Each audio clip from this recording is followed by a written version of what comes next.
නපුරෙකුගේ මොංගල් මනාලි නවකතාවේ අවසාන කොටස අරගෙන තමයි ආවේ. ඉතින් ඔයාලා හැමෝම කතාව කියවලා කතාව අවසානයේ ඔයාලගේ අදහස් පහලින් කමෙන්ට් කරගෙන යන්න අමතක කරන්න එපා. කතාව හොඳයි නම් ඔයාලගේ අනිත් යාළුවෝ අතරේ කතාව ෂෙයා කරගෙන යන්නත් අමතක කරන්න එපා. ඒ දෙන්න දැන් ජීවිතුන් අතරේ ඉන්නවද දන්නේ නේද සීයා? අනේ මන්ද මහත්තයෝ කොහේ ඉන්නවද කියලාවත් දන්නේ නැහැ. අපි ගිහින් එන්නම්. සීයාත් පරිස්සමින් ඉන්න එහෙනම්.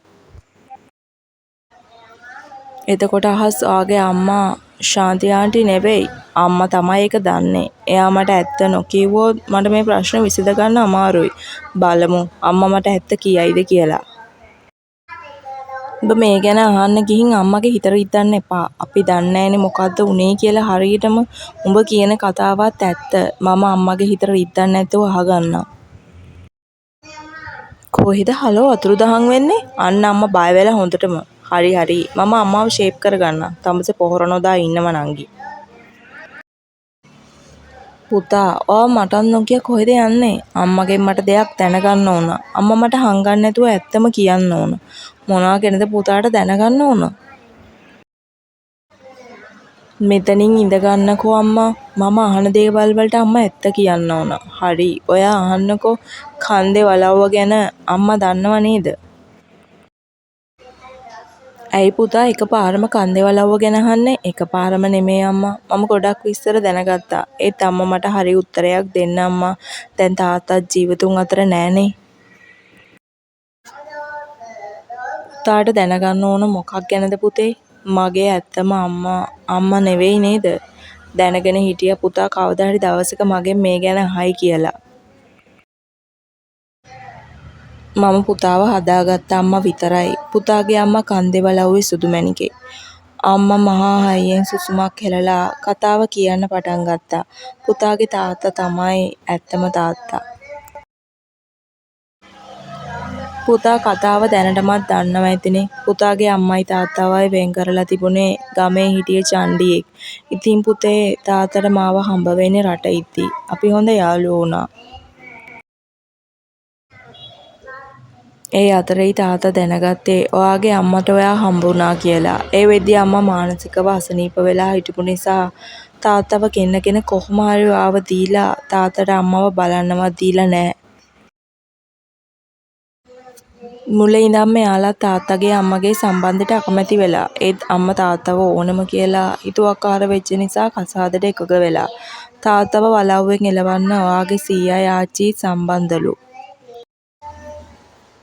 එයාලා ඔයාව අම්මගේ බඩේ ඉද්දිම නැති කරන්න ගොඩක් උත්සාහ කරලා. ඒත් එයාලට බැරි වෙලා. ඔය හැමදේම දැනගෙන අම්මා වස බීලා මැරුණා කියලා තමයි කියන්නේ. ඒත් එක එක්කෙනා එක එක කතා කියනවා. මගේ අම්මා එච්චර දුක් විඳලාද? ඔව් පුතේ. තාත්තත් ඒ ගැන පස්සේ දැනගෙන. එයාත් ගොඩක් දුකින් හිටියේ. ඒත් මට පෙන්නුවේ නෑ මගේ හිත රිදෙයි කියලා. තාත්තට ඔයාව තනියම හදාගන්න බැරි නිසා එයා මාව කසාද බැන්දා. මම පුතාට කවදාවත් වෙනස්කමක් කරේ නෑ. ඔයා හැමදාම මගේ පුතා. අහස අම්මව බදාගෙන ඇඬුවේ කොල්ලට දැනුණු දුක වේදනාව දරා ගන්න බැරි කමටයි. අඬන්න එපා පුතේ. අපි ඔයාගේ අම්මට හොඳ ආත්මයකට යන්න උදව් කරමු. එතකොට එයා හොඳ ආත්මයකට යයි. අහස් ඒ දෙයට එකඟ වුණේ අහස්ගේ අම්මා සුදුමැණිකගේ ආත්මය තවමත් වලව්වේ නිසා. වලව්වටම ගිහින් ඒ හැමදේම ලෑස්ති කරේ හැමෝගෙම උදව්වෙන්. ගමේ කීප දෙනෙකුත් ඇවිත් උදව් කරේ එයාලගේ කැමැත්තෙන්මයි. අහස්ගේ අම්මගේ අන්තිම කැමැත්ත වුණේ අහස් වලව්වට එන එක. අහස් ඒ දෙයට කැමති වෙලා ඊට පහුවදාම වලව්වේ අඩුපාඩු හැමදේම ආයෙත් හදන්න පටන් ගත්තා. ප්‍රශ්න සේරම විසඳලා එයාලා වලව්වට පදිංචියට ආවා. වලව්වේ නියම උරුමකාරයාට වලව්ව හම්බ වුණා. ඔන්න දැන් එයාලගේ ආදරේ පටන් ගන්නයි හදන්නේ. දවස් ගානකින් මට අල්ලගන්න බැරි වුණා මේ ප්‍රශ්නත් එක්ක. අද නම් පුළුවන් වෙයි වගේ. මේ ඉන්නේ තනියම. අපූර්වා ඇයි අහස් කෝ දැන් අර කලින් තිබුණු හැකර කට? ඒක තාම තියෙනවා. හිතුවද ඒක ගමේ ගියා කියලා? ආහා එහෙමද? ඒ වුණාට මම ඔය කටට නම් බය නෑ. අහස් මේ මොකද මේ? ඔයාගේ අම්මයි. ඉතින් අම්මා ආවද? මට මොකෝ? මම ඉතින් අම්මගේ අනාගත ලේලි පොඩ්ඩවනේ අල්ලගෙන ඉන්නේ. හංගන්න දෙයක් නෑනේ අපූර්වා. ඔයා දන්නවා ඉතිනේ මම ඔයාට ආදරෙයි කියලා. එහෙම නේද? ඔයාට දැනුණාද නැද්ද? අන්න බලපන් නංගි වැඩක්. හෝ යන්න එපා. නයයි මුගටියයි ආදරෙන් වෙලිලා. ඒකනේ මාත් බැලුවේ දිලීප් අයියේ. හැබැයි මට නම් මාර සතුටුයි. මගේ හොඳම යාළුවා මගේ නෑනා වුණාම මටත් එහෙම තමයි.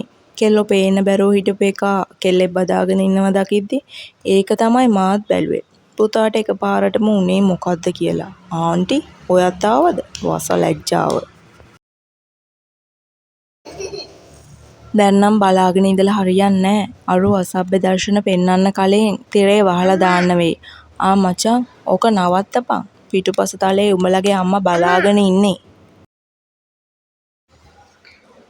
අහස් ඉක්මනට අපූර්වව ඇතෑරලා පැත්තකට වුණා. කලින් කියන්න එපයි යකෝ. උඹ දැනගන්න එපයි කාමරේට යන්න. දැන් ඉතින් ආන්ටි භාගයක් දැකලා ඉවරයි.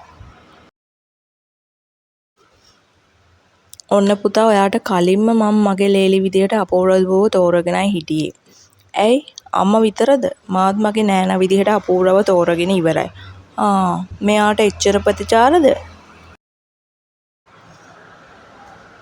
ඔව් ඉතින් මම ලස්සනයි, හැඩකාරයි, කටකාරයි. කවුද මට අකමැති? මම ඉතින් පව් කියලා ඔයා වගේ වඳුරු මුණකට ආදරය කරන්නේ.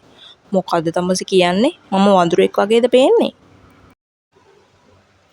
තමසට මම දුවන්න එපා අපූර්වා. ඔම නවතින්නයි කිව්වේ. අපූර්වා පස්සවත් නොබලා දුවන්න ගත්තට අහස් කොහොම හරි වත්ත පහළදි කෙල්ලව අල්ලගත්තා. මාත් එක්ක දුවලා බේරෙනව බොරු ඉතින්.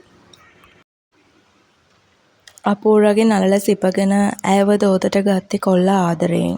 නිමි. නපුරෙකුගේ මොංගල් මනාලි නවකතාව අදින් මේ විදියට ඉවර වෙනවා ළමයි. ඉතින් කතාව අවසාන වෙනකම්ම මගෙත් එක්ක හිටපු ආදරණීය යාළුවෝ හැමෝටම ස්තුතියි. කතාව හැමදාම දෙන්න බැරුව කඩින් කඩ දුන්නාත් ඔයාලා මගෙත් එක්ක එකතු වෙලා කතාව කියෙව්වා. ඉතින් ඔයාලා හැමෝටම ගොඩාක් ආදරෙයි මාව තේරුම් ගන්නවට. ඉතින් කතාව හොඳයි නම් ඔයාලගේ අනිත් යාළුවෝ අතරේ කතාව ෂෙයා කරන්නත් අමතක කරන්න එපා. ඉතින් හැම කතාවම ගොඩාක් රොමැන්ටික් කරලා ලියන්න ඕනෙත් නැහැ. ඉතින් ඊළඟට මම දෙන්න ඉන්න කතාව ගොඩක්ම රොමැන්ටික් කරලා ඔයාලට දෙන්න. ඉතින් ඒ තවත් ලස්සන කතාවකින් ආයෙත් ආලව හම්බ වෙනවා. ඉතින් මේ කතාව අවසානය ගැන ඔයාලගේ අදහස් පහලින් කියාගෙන යන්නත් අමතක කරන්න එපා. එහෙනම් අලුත් කතාවකින් ආයෙත් හම්බ වෙමු. ගිහින් එන්නම්.